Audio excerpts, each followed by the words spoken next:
I mean, how stupid can these European leaders be? What sort of war do they want?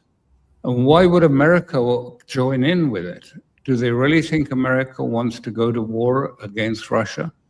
I think that they believe that their temporary advantage, which they've had with these drones, the temporary advantage that they've had, and I say temporary advisedly because, like so often when we've had, the new wonder weapon coming from Europe or from America into the Ukrainian conflict, and everyone says, oh, this is going to turn the strategic battle, this is going to be something change.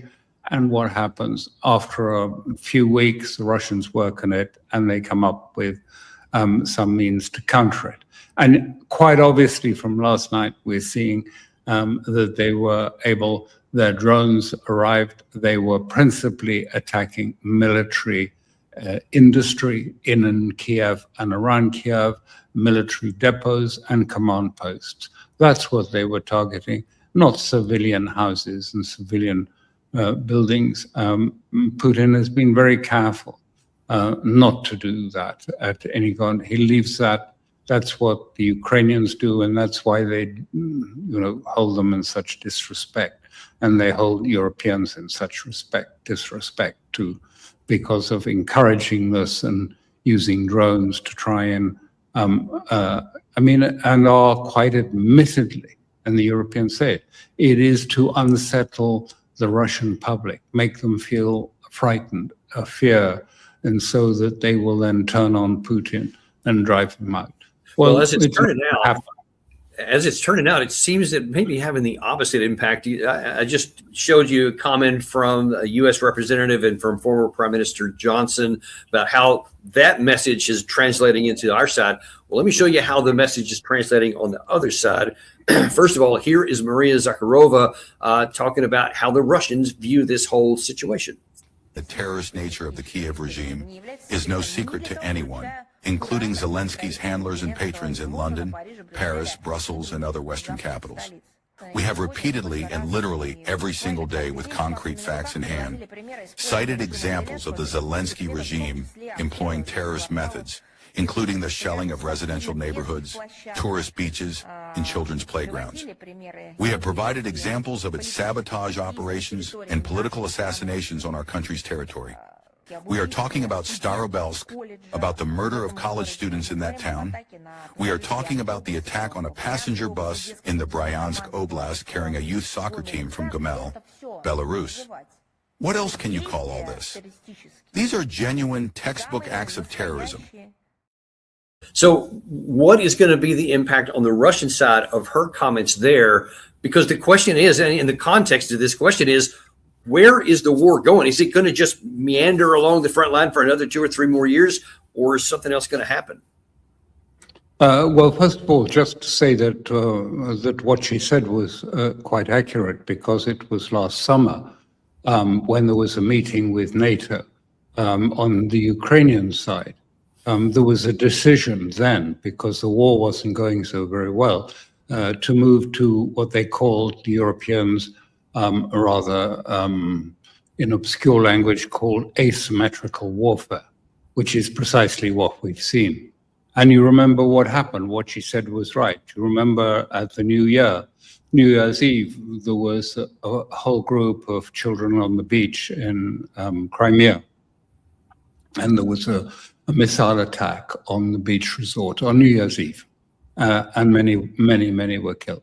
Then there were all of those girls that were killed in the dormitory. And then there was this bus incident. These are deliberate provocations. This is part of a psychological operation because they cannot win in militarily. They are turning, and it's happened, and it was said pretty explicitly at the time. Since we can't win on the front, we are going to turn to asymmetrical war, for which you can call it terrorist war if you want. I don't use the word terrorist because it's become so, if you like, devalued and degraded and used so wantonly for all sorts of people to whom it shouldn't be used. But some of this is terrorism. The Russians are getting extremely angry about it, understandably angry about it.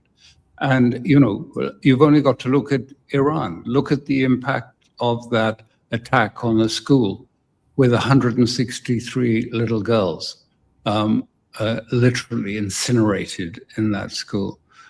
I mean, the Iranians just never forget it. They never do and wish to hold whoever was responsible for it to justice. But I mean, the anger, the popular anger, if they think this is making Russia weaker and readier to compromise, they are getting it entirely wrong. It's having the opposite effect.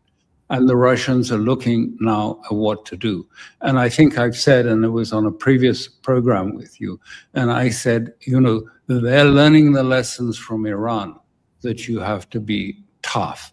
And that if you are tough and you strike, if you like what they see as the enemy, if you strike them where they're vulnerable and you do it in a very strategic way, they pull back. And that's what the people like Sergei Karaganov and others are now saying. We have to make it clear to the Europeans. Do you think we are going to sit back and let you fire longer range missiles? The British have just proudly announced that they've developed a longer range missile. I think they claim that it has no American components on it, therefore is not subject to Washington restrictions, and that they have one 500-kilometer range, 600-kilometer-per-hour speed, and a 225 warhead. And they're going to build 150,000 of them or something and give them in knockdown form to the Ukrainians. The Ukrainians just bolt them together again and fire them into Moscow and St. Petersburg.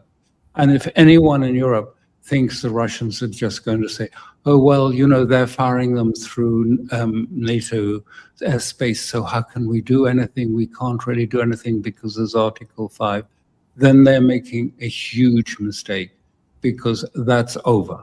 The Russians are not going to take that sort of nonsense from Europe. And Europe haven't thought it through. What is their aim here? I mean, apart from, to punish or vengeance on Russia. What is the aim? What sort of war do they want? How are they going to manage the war? They haven't got munitions, they don't have men, and they don't have a strategy. Do they think they can create a German army in 2 years' time and have it equipped with machinery and tanks and things? As a military person, I mean, these things take 10 years at least to really be effective.